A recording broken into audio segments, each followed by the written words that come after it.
하나님 말씀 역대하 22장 7절 한 절만 오늘은 보겠습니다. 역대하 22장 7절입니다. 아하시아가 요람에게 감으로 해를 입었으니 이는 하나님께로 말미암은 것이라. 아하시아가 갔다가 요람과 함께 나가서 님시의 아들 예후를 맞았으니 그는 여호와께서 기름을 부으시고 아합의 집을 멸하게 하신 자이더라. 아멘. 오늘 아침에는 내 인생은 왜 이렇게 꼬였는가? 라는 질문을 통해서 같이 은혜를 나누고자 합니다. 내 인생은 왜 이렇게 꼬였는가? 인생에서 가장 중요한 선택이 무엇이라고 생각합니까? 직업입니까? 아니면 돈입니까? 건강입니까? 사람입니까? 아닙니다. 성경은 분명히 말씀합니다. 누구와 함께 하느냐가 우리의 인생을 결정을 합니다. 또 누구와 함께 하느냐가 우리의 미래와 영원한 내세를 결정한다는 사실입니다. 오늘 22장에는 유다 왕 아하시아라는 왕이 등장을 하는데 그는 나쁜 결정을 한 번도 크게 한 적이 이전에는 없었습니다. 그런데 결국 오늘 22장에 보면 처참하게 죽음을 맞이합니다. 이유는 단 하나였습니다. 사람을 잘못 선택했기 때문입니다. 그러나 이 역대하 22장은 단순히 아하시아의 실패를 기록한 장이 아니라 하나님의 주권이 어떻게 악한 역사 속에서도 작동하고 있는가 하는 것을 보여주는 것입니다. 그래서 아하시아의 선택보다도 더 중요한 것은 하나님께서 그 선택까지도 사용하셔서 당신의 뜻을 이루신다는 것을 보여주고 있습니다. 이 22장은 아하시아가 어머니의 말, 아합의 집안에 어머니의 말을 듣고 아합의 길을 걸어서 망했다. 오늘 그 7절도 그렇게 하죠. 아하시아가 요람에게 감으로 해를 입었으니 해를 입었다. 멸망을 했다. 죽었다. 이것이 이제 한 면으로 볼 수 있는. 그래서 이제 아하시아라는 인간 왕이 어떤 선택을 했기 때문에 또 누구의 말을 들었기 때문에 결과가 멸망이다. 멸망을 했다. 이렇게 볼 수 있는 관점의 큰 흐름이 하나 있고 저는 오늘 그 관점보다는 하나님이 이런 선택과 또 그 과정에서 어떻게 역사하셨는가 이 부분에 대해서 초점을 맞추고자 합니다. 일반적으로는 아하시아가 잘못된 선택을 해서 망했다라고 인간 아하시아를 중심으로 보게 됩니다. 저도 6일간 어제 전까지는 그렇게 쭉 봐왔습니다. 그런데 계속 묵상을 하다 보니까 이 관점을 좀 바꿔야 되겠다. 아하시아의 관점으로 보는 것이 아니고 하나님의 관점을 봐야 되겠다 하고 보고 지금 이제 같이 나누고자 하는 것입니다. 그래서 본장의 22장의 핵심 구절이 아하시아가 요람에게 감으로 해를 입었으니 이는 하나님께로 말미암음이라. 그렇게 원동력이 동기가 하나님께로 말미암은 것이라. 즉 아하시아가 요람에게 가서 죽임을 당한 것은 하나님으로 말미암았다는 것입니다. 이 한 절이 이 장 전체를 여는 열쇠입니다. 우리는 종종 그 건물이나 어떤 집에 들어가려고 할 때 이 키가 없어가지고 못 들어간 적이 있죠. 마스터키. 저도 교회 몇 번 그런 일이 있어요. 교회 볼 일이 있어 왔는데 이 키를 안 들어온 거예요. 그래서 할 수 없이 집에 가서 다시 키를 가져왔던 적이 있는데 우리 인생의 문제가 꼬였을 때에 그 꼬인 문제들을 푸는 마스터키가 우리 인간에게 없다는 사실. 이걸 오늘 아침에 우리는 분명히 잡고 또 한편으로는 평생 잡고 가야 돼. 모든 인생의 문제를 꼬인 문제를 푸는 키가 문제가 생긴 것도 그렇고 그 문제를 푸는 것도 인간에게 달린 것이 아니라는 사실입니다. 그래서 1절을 보면은 하나님은 환경을 주관하신다는 것을 알 수가 있습니다. 예루살렘 주민이 요람의 막내 아들 아시아에게 왕위를 계승하게 하였으니 이는 전에 아라비아 사람들과 함께 와서 진을 치던 부대가 그의 모든 형들을 죽였습니다. 그러므로 유다 왕 여호람의 아들 아시아가 왕이 되었더라. 요 아시아가 왕이 되도록 하는 것을 누가 했느냐? 예루살렘 주민들이 왕으로 세웠다라고 했는데 왜 그러냐? 이 큰 아들들은 이미 다 죽었습니다. 인간적으로 보면은 인간들 이제 형들이 다 죽었기 때문에 요 아시아를 왕으로 세웠다 이렇게 볼 수 있는데 그러나 실제는 그 하나님의 섭리 속에서 하나님이 선택해서 세웠다는 사실입니다. 그래서 여기서 우리 1절에서 먼저 우리가 기억을 해야 할 것은 우리 자신들은 지금 여기 있는 우리들은 이 시간에는 예언교회 오늘 이 19일 날 새벽 예배 자리에 와 있습니다. 누가 이 자리에 세웠다고요? 하나님이 세웠다는 사실입니다. 하나님이 여기 오도록 세웠습니다.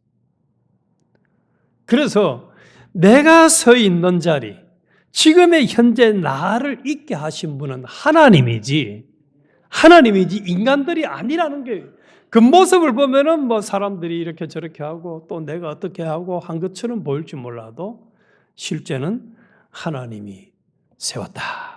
그래서 내가 서 있는 자리는 항상 하나님의 섭리 속에 그 한 토막 속에 있는 것이지 그래서 원인이 마스터키가 누구에 있다고요? 하나님께 있는 거예요.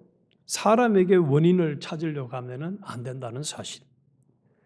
그래서 두 번째가 3절에서 6절까지를 보면은 하나님은 사람의 관계까지 사용한다는 것을 알 수가 있는데 한번 볼게요.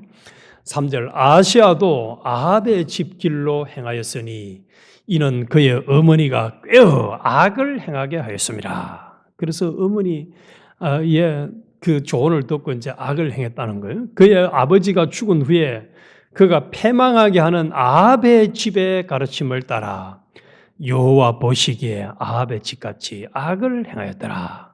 아시아가 아합의 집의 가르침을 따라 이스라엘 왕 아합의 아들 요람과 함께 길랄 라모스로 가서 아람 왕 하사엘과 더불어 싸우더니 아람 사람들이 요람을 상하게 한지라. 요람이 아람 왕 하사엘과 싸울 때에 라마에서 맞아 상한 것을 치료하려 하여 이스라엘로 돌아왔더라. 아합의 아들 요람이 병이 있으므로 유다 왕 여호람의 아들 아사랴가 이스라엘에 내려가서 방문하였더라.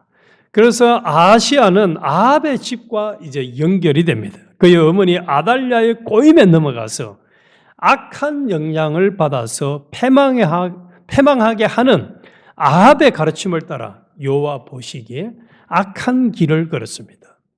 악한 조언을 따랐습니다. 이것은 환경이 나빠서 실패했다라고도 볼 수 있습니다. 그러나 하나님의 관점에서 보면은 심판을 이루기 위해서 그 관계를 하나님이 사용하셨다는 사실입니다. 아달랴라고 하는 아합의 집안의 어머니를 사용하셨어요. 여기서 우리가 얻을 수 있는 교훈은 하나님은 사람의 관계까지도 당신의 계획 속에서 사용하신다는 사실입니다. 좋은 관계도 나쁜 관계도 하나님의 섭리, 통치 아래 있습니다. 하나님의 섭리 통치 아래. 날 때부터 안전병이 된 사람이 주님을 만난 것도 그렇고 우리 주변에 일어나고 있는 내 주변에 일어나고 있는 모든 사람들과의 관계를 하나님이 섭리하시고 주권하신다는 사실입니다. 그래서 우리는 우연은 하나도 없다는 사실입니다. 우연히 일어난 것처럼 보이는 것까지도 하나님이 그렇게 섭리하셨다. 이걸 우리는 잊어버리면 안 됩니다. 그리고 하나님은 7절부터 9절 사이에서 정하신 때에 반드시 심판을 하십니다. 하나님은 예후를 통해서 아합 집안을 심판하셨습니다.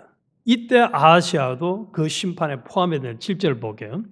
아시아가 요람에게 감으로 해를 입었으니 이는 하나님께로 말미암은 것이라. 아시아가 갔다가 요람과 함께 나가서 님시 아들 예후를 맞았으니 그는 여호와께서 기름을 부으시고 아합의 집을 멸하게 하신 자이더라. 예후로 하여금 아합의 집을 심판하게 하실 때에 예후로 하여금 아합의 집을 심판하게 하실 때에 누가 하는 거죠? 하나님이 다 하시는 거예요. 유다 방백들과 아시아의 형제들의 아들들 곧 아시아를 섬기는 자들을 만나서 죽였고 아시아는 사마리아에 숨었더니 예후가 찾음에 무리가 그를 예후에게로 잡아가서 죽이고 이러기를 그는 전심으로 여호와를 구하는 여호사밧의 아들이라 하고 장사하였더라. 이에 아시아의 집이 약하여 왕위를 힘으로 지키지 못하게 되니라. 그래서 심판은 우연한 사건이 아니라 이미 예정된 하나님의 역사가 실행된 것이라는 사실. 하나님이 심판을 계획하시고 그대로 예후를 통해서 딱 실천하셨습니다. 그런데 여기까지 보면 이제 이 22장은 참 우울합니다. 한 왕이 왕으로 등극해서 아합 집안의 어머니를 통해서 잘못된 조언을 듣고 그만 예후를 통해서 죽음을 맞이했다. 그런데 우리 하나님은 그렇게 심판으로 끝내는 분이 아니에요. 22절부터 12절까지를 보면은 하나님은 바윗 언약을 끝까지 지키시는 분임을 또 보여주고 있습니다. 아시아의 어머니 아달랴가 자기 아들들이 죽은 것을 보고 일어나 유다의 집에 왕국의 씨를 모두 진멸하였으나 왕의 딸 여호사밧이 아시아의 아들 요아스를 왕자들이 죽임을 당하는 중에서 몰래 빼내어 그와 그의 유모를 침실에 숨겨 아달랴를 피하게 하였으므로 아달랴가 그를 죽이지 못하였더라. 여호사밧은 요람 왕의 딸이요 아시아의 누이요 제사장 여호야다의 아내이더라. 요아스가 그들과 함께 하나님의 전에 6년을 숨어 있는 동안에 아달랴가 나라를 다스렸더라. 그래서 아달랴가 왕족을 다 죽입니다. 그러나 하나님은 요아스를 숨겨서 보존을 하셨습니다. 여기서 놀라운 반전은 그의 왕통이 끊어질 상황에서도 하나님은 씨를 남기셨다는 사실입니다. 그래서 하나님의 약속은 인간의 실패로 끊어지지 않습니다. 그래서 하나님은 인간의 악과 혼란 속에서도 당신의 뜻을 정확히 이루시는 절대 주권자입니다. 이걸 우리는 분명히 다 잡시다. 내 주변의 환경이 아무리 분주복잡하고 때로는 험난하게 돌아가도 하나님의 절대 주권은 거기에 전혀 영향을 받지 않고 그대로 이루어진다는 사실입니다.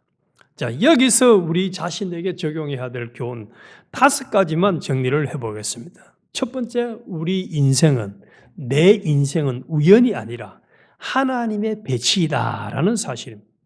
내가 있는 자리, 환경, 만남 모두가 하나님의 허락하에 현재의 내가 있다는 사실입니다. 그래서 마스터키를 하나님께 찾아야지. 내가 당신을 잘못 만나가지고 또 내가 어느 인간을 잘못 만나가지고 내가 시대를 잘못하고 나서 하나님을 모욕해도 이만저만 모욕하는 게 아닙니다. 그래서 우리가 인생이 꼬였을 때에 그 꼬인 환경에서 낙심할 이유가 없습니다. 하나님이 지금도 일하고 계신다는 증거입니다. 하나님의 사랑과 섭리를 받고 살아가고 있는 엄청나게 존귀하고 귀중한 주인공이라는 사실을 우리는 명심하십시다. 지금의 나를 누가 있게 했다고요? 하나님이 있게 하셨다. 이거 우리 명확하게 명심해야 돼요. 두 번째로는 악한 환경도 하나님의 통치 밖을 벗어나는 것은 하나도 없습니다. 김정은이가 하고 이란이 뭐 어떻게 하고 때로는 내 주변에 마약을 하는 사람이나 이상한 사람들이 막 하는 것까지도 하나님의 섭리 속에서 일어나고 있다는 사실입니다. 오늘 본문에는 아달랴라고 하는 이 악한 사람 아합의 집 또 악한 조언, 그러나 그 속에서도 하나님은 일을 하십니다. 그래서 따라서 우리는 우리 환경 때문에 신앙을 포기할 이유가 없습니다. 없어요. 자, 하나만 예를 들어볼까요? 요셉이 잘 돼서 보디발 집으로 팔려갔습니까? 아주 환경을 보면 안 좋아서 팔려갔습니까? 형들이 미워하고 죽이려고 하는 그것 때문에 팔려간 거 아니에요. 그 악한 환경이잖아요. 안 좋은 환경이잖아요. 그 속에서도 하나님은 일을 하셨습니다. 아멘이십니까? 그 속에서도 하나님이 일을 하셨어요. 일을 하셨어요. 그래서 내 주변에 어떤 악한 좋지 않은 환경처럼 보이는 것까지도 그것까지도 하나님은 이용을 하시는 분이지 하나님의 계획과 섭리가 그 환경 때문에 그냥 사그라지거나 끊어지지 않는다는 사실을 명심해야 돼요. 그래서 인간의 선택은 세 번째로 책임이 있지만 결과는 하나님의 손에 있습니다. 그래서 아시아는 분명히 이 잘못된 조언을 들은 책임이 자기에게 있어요. 그 결과는 하나님의 계획 안에 있습니다. 그래서 우리가 해야 할 것은 우리는 하나님의 뜻과 하나님의 명령과 인도에 순종해야 하고 그 순종을 하면 하나님은 주권적으로 이루신다는 사실입니다. 아까 예를 들던 요셉이 보디발 집에 가서 딱 안 한 거 하나 있어요. 뭘 안 했습니까? 하나님의 명령을 거역하는 일은 안 했어요. 우리 주인이 당신을 취하는 거 그거는 나한테 허락 안 했다. 당신하고 나하고 관계가 그거는 허락 안 했다. 그건 누가 안 한 거죠? 하나님이 허락 안 한 거예요. 그 하나님의 명령을 안 어기니까 어떤 유혹이 와도 그 유혹을 이겨낼 수가 있었고 결과적으로는 창세기를 뭐라고 마무리합니까? 형들에게 당신들은 나를 헤아려 했으나 하나님은 악을 선으로 바꾸어서 나를 이렇게 사용했다. 이것을 우리 명심하면 내 주변에 악한 사람들의 발작이나 어떤 행살무리도 우리는 뭐 할 이유가 안 되겠죠? 원망 불평할 거리가 안 되는 거예요. 오히려 그것을 통해서 하나님이 일을 하신다 하는 사실을 알게 되면, 믿게 되면, 이 하나님의 주권 섭리를 믿게 되면 오히려 감사와 소망이 생겨. 하나님이 앞으로 이 사건을 통해서 이 상황에서 어떤 일을 하실 건가? 이것이 관심이 초점자지. 아이고 내가 저 사람들 때문에 라고 하는 원망, 불평, 좌절, 낭망은 안 알게 된다는 거예요. 그리고 하나님의 심판은 반드시 이루어집니다. 아시아를 포함하여 아합 집안은 하나님의 심판을 따라서 멸망을 했습니다. 뭘 가르쳐 줍니까? 죄를 가볍게 여기면 안 됩니다. 죄를 가볍게 여기면 안 돼요. 또 우리가 계속해서 지금 열왕기 상하 역대 상하를 보지만은 죄를 아무리 지었다 할지라도 우리에게는 무슨 또 기회를 주셨습니까? 회개의 기회를 주셨어요. 회개하면은 하나님이 다시 은혜를 주십니다. 그래서 회개는 선택이 아니라 필수입니다. 필수. 우리가 어떤 죄를 지었더라도 회개하면 하나님이 다시 회복을 시켜주시니까 우리는 회개하며 살아가면 됩니다. 마지막으로 하나님의 약속은 끝까지 지키신다는 사실. 요아스를 통해서 다윗 왕통이 유지되었습니다. 지금까지 무너진 것처럼 보여도 하나님은 반드시 약속을 이어가십니다. 그래서 이 모든 교훈을 한 문장으로 요약하면은 사람은 선택하지만 역사는 하나님이 이루신다는 사실입니다. 하나님이 역사를 이루어 가십니다. 어떤 혼란 속에서도 하나님은 정확하게 일하고 계십니다. 이걸 우리는 분명히 믿읍시다. 내 주변 환경이 아무리 파란만장하고 복잡하고 꼬일 대로 꼬여도 하나님은 어떻게 하신다고요? 이루어 가신다. 하나님은 이루어 가신다. 하나님은 이루어 가십니다. 이 하나님을 믿고 내 삶이 이해가 되지 않아도 하나님은 한치의 오차 없이 일을 하고 계신다. 그러므로 우리는 상황이 아니라 하나님을 믿어야 합니다. 하나님을 믿으면 우리의 인생은 누가 책임지시는 거죠? 하나님이 책임지시고 하나님이 결과를 이루십니다. 하나님 아버지, 그렇습니다. 지금까지